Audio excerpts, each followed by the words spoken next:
Control number 44665, please introduce yourself. Good day, Ma'am and Sir. My name is Teresa Gamilla, 31 years old, single. I have 3 daughters, 14, 13, and 10. I have 3 brothers and 4 sisters.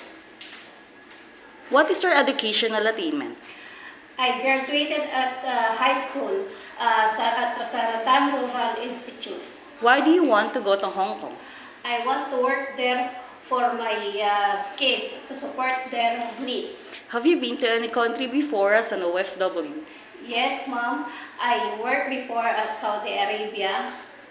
My duties there is cooking, cleaning, and taking care of the kids. For how many years? I worked there for 6 years. Do you have experience of taking care of an old person? I don't have mom, but I'm willing to learn. What can you do for children?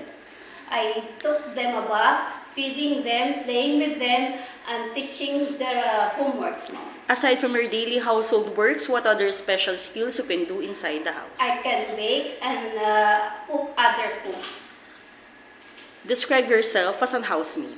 I'm a trustworthy, hardworking, and honest housemaid, Mom. What foreign dishes can you cook?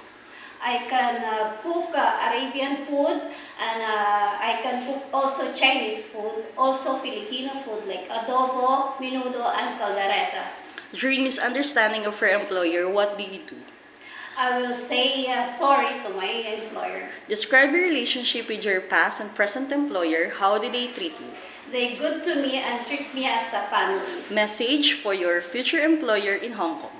Dear Mom, Sir, I hope you choose me and I will do my duties with love and respect. Thank you.